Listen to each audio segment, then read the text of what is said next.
राजकीय विधि महाविद्यालय बूंदी में आप सभी का स्वागत है। मैं इंद्रचंद कुमावत, सहायक आचार्य, राजकीय विधि महाविद्यालय बूंदी।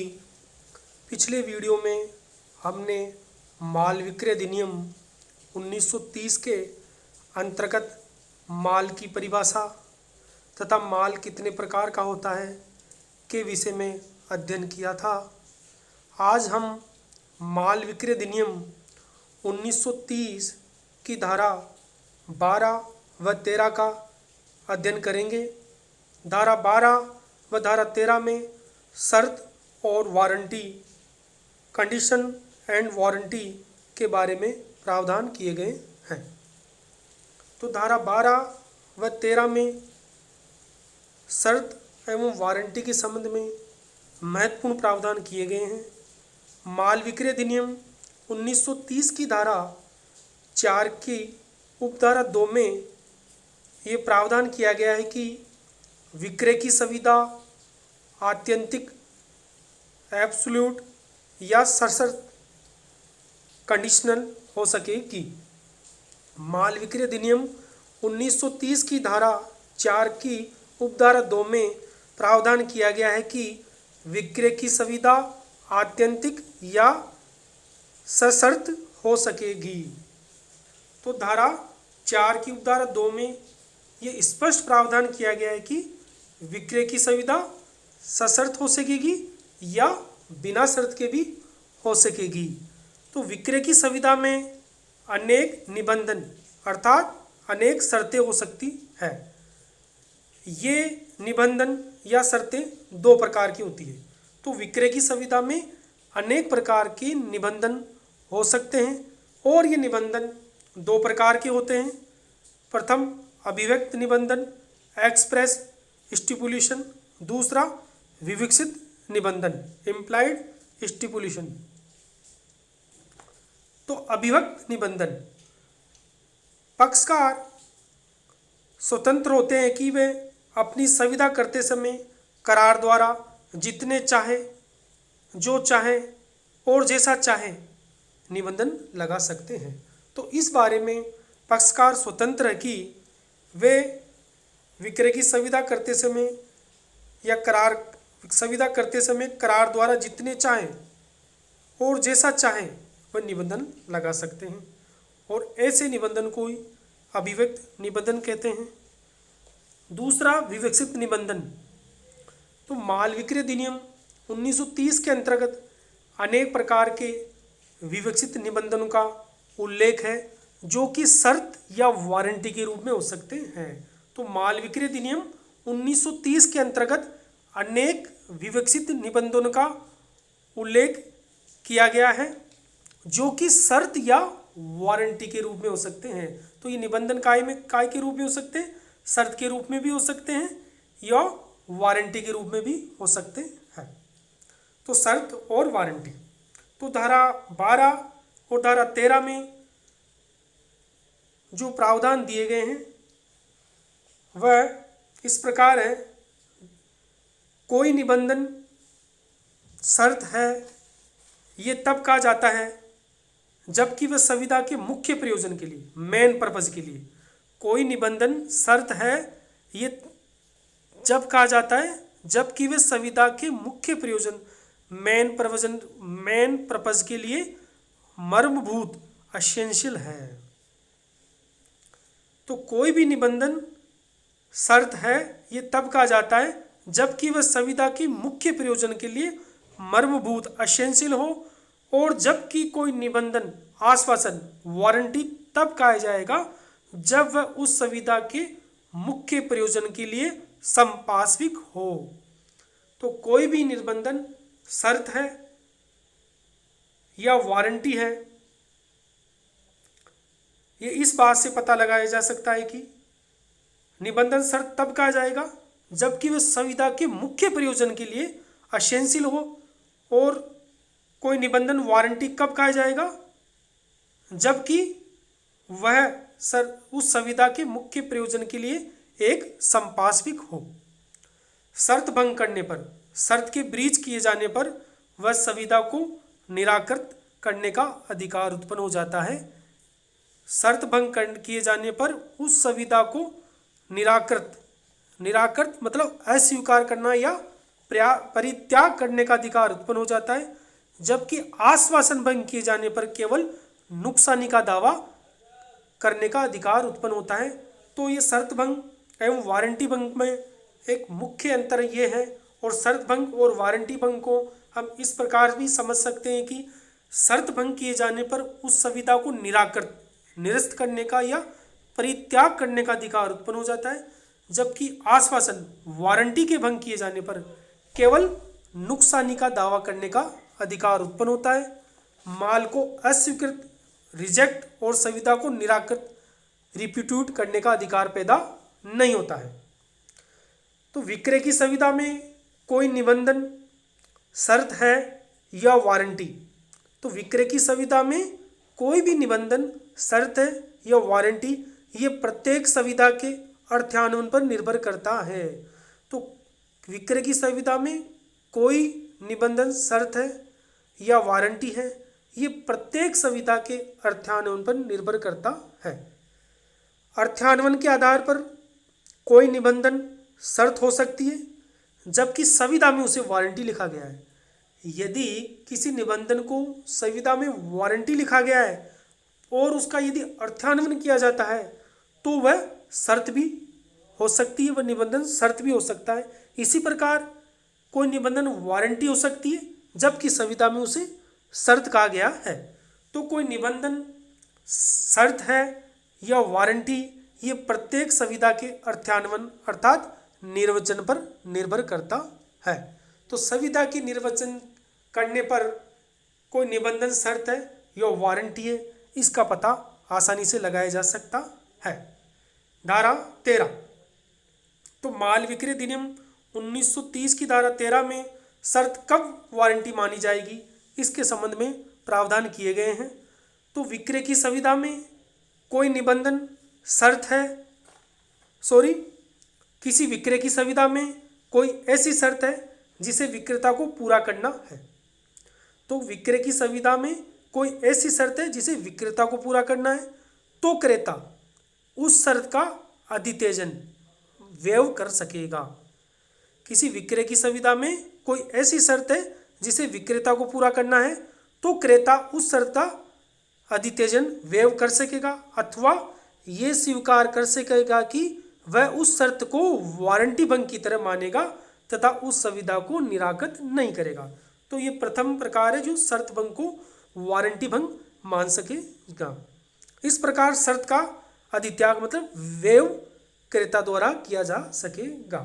दूसरा, अविभाजनीय विक्रय की संविदा में, अविभाजनीय विक्रय की संविदा में यदि क्रेता ने संपूर्ण माल को या उसके भाग को प्रतिग्रहित एक्सेप्ट कर लिया है, वहाँ यदि क्रेता किसी शर्त का भंग करता है तो उसे वारंटी का भंग माना जा सकेगा।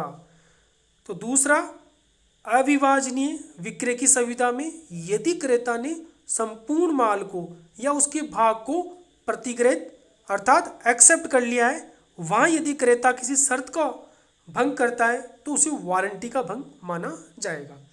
ऐसी शर्त में उस शर्त को भंग के आधार पर माल को अस्वीकृत और संविदा को निराकृत करने का अधिकार नहीं होगा जब तक कि संविदा में तत्प्रतिकूल आशय न हो। तो शर्त भंग कब वारंटी भंग मानी जाएगी, तो धारा 13 में 2 कंडीशन दे रखी है जिसके तहत शर्त भंग को वारंटी भंग माना जाएगा। माल विक्रय अधिनियम 1930 के अंतर्गत अनेक विवक्षित निबंधनों का उल्लेख है जो कि शर्त या वारंटी के रूप में हो सकेंगे। अब हम विवक्षित शर्तों के बारे में अध्ययन करेंगे। विक्रेता को माल के विक्रय का अधिकार, तो विवक्षित शर्त। तो धारा माल विक्रय अधिनियम 1930 की धारा 14 की उपधारा 1 के अंतर्गत माल विक्रय की संविदा में ये विवक्षित शर्त रहती है कि, तो धारा 14 की उपधारा 1 के अनुसार माल विक्रय की संविदा में ये विवक्षित शर्त रहती है कि विक्रय की दशा में अगर विक्रय किया जाता है तो उस दशा में विक्रेता को माल का विक्रय करने का अधिकार है। तो विक्रेता को माल विक्रय का अधिकार है। तो विक्रय की संविदा में ये विवक्षित शर्त रहती है कि विक्रय की दशा में विक्रेता को माल के विक्रय का अधिकार है, और विक्रय करने के करार की दशा में विक्रेता को माल के विक्रय का अधिकार उस समय रहेगा जब संपत्ति अंतरित की जानी है। विक्रय की संविदा के लिए ये अनिवार्य शर्त है कि विक्रेता को माल बेचने का अधिकार है। माल विक्रय अधिनियम 1930 की धारा 27 के अंतर्गत यदि विक्रेता दोषपूर्ण कब्जा रखता है तो क्रेता को भी दोषपूर्ण कब्जा ही मिलेगा। क्रेता विक्रेता से बेटर टाइटल, बेहतर हक कुछ अपवादों को छोड़कर प्राप्त नहीं कर सकेगा। दूसरी जो विवक्षित शर्त है वह है वर्णानुसार माल के विक्रय की दशा में माल वर्णन के अनुरूप होगा। इस संबंध में प्रावधान माल विक्रय अधिनियम 1930 की धारा 15 में किए गए हैं, जिसके अनुसार जहाँ संविदा माल के वर्णानुसार विक्रय के लिए हो, यदि संविदा माल के वर्णानुसार विक्रय के लिए की गई हो, वहाँ ये विवक्षित शर्त रहती है, वहाँ पर यह विवक्षित शर्त रहती है कि माल वर्णन के अनुरूप होगा। तो यह विवक्षित शर्त रहेगी कि माल किसके अनुसार होगा, वर्णन के अनुरूप ही होगा। वर्णन के अनुसार विक्रय तब माना जाता है जब माल क्रेता ने नहीं देखा है। तो माल वर्णन के अनुसार तब माना जाता है जब माल क्रेता ने नहीं देखा है और वह केवल माल के वर्णन पर ही निर्भर करता है। तो ये धारणा इस तथ्य पर आधारित है कि यदि आप मटर बेचने की संविदा करते हैं तो क्रेता को सेम बीन्स होने के लिए बाध्य नहीं कर सकते। यदि आप मटर पीस बेचने की संविदा करते हैं तो उसे क्रेता को सेम बीन्स होने के लिए बाध्य नहीं कर सकते। इसी प्रकार धारा 15 के अंतर्गत यदि माल नमूने और वर्णन, यदि माल नमूने के और वर्णन के अनुसार बेचा जा रहा है तो केवल ये वर्णन ही नहीं होगा कि माल वर्णन के अनुसार हो, अपितु नमूने के अनुसार भी होना चाहिए। यदि माल नमूने और वर्णन के अनुसार बेचा जा रहा है तो माल नमूने और वर्णन के अनुसार होना आवश्यक है। तो विवक्षित वारंटी, तो विक्रय की संविदा में अनेक विवक्षित वारंटी भी होती है। प्रथम धारा 14 की उपधारा 2 के अंतर्गत क्रेता को विकृत माल पर निर्बाध कब्जा प्राप्त होगा और वह ऐसे माल का उपयोग कर सकेगा। तो धारा 14 की उपधारा 2 के अंतर्गत क्रेता को विकृत माल पर निर्बाध कब्जा प्राप्त होगा और वह ऐसे माल का उपयोग कर सकेगा।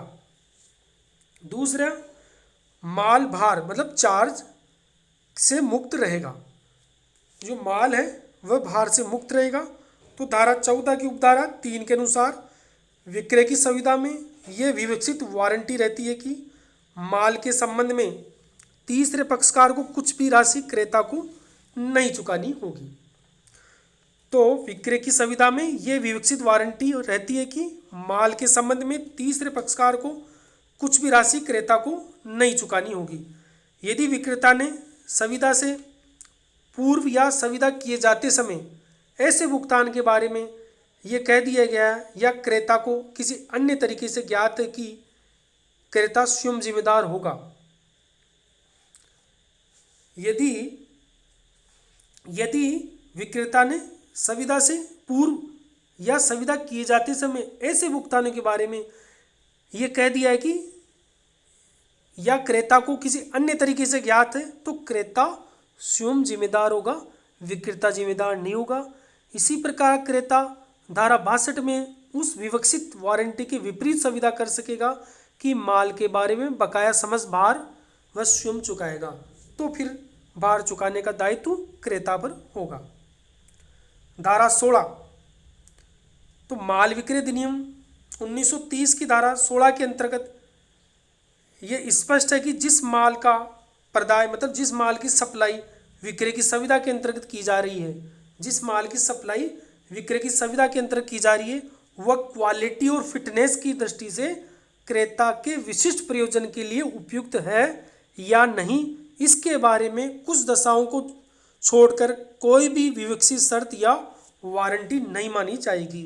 तो माल विक्रय अधिनियम 1930 की धारा 16 में महत्वपूर्ण प्रावधान किए गए हैं क्वालिटी और फिटनेस के बारे में। माल की क्वालिटी व फिटनेस के बारे में बहुत ही महत्वपूर्ण प्रावधान किए गए हैं। और धारा 16 की उपधारा 1 पर जो क्रेता सावधान का नियम दिया गया है वह इसी धारा पर आधारित है।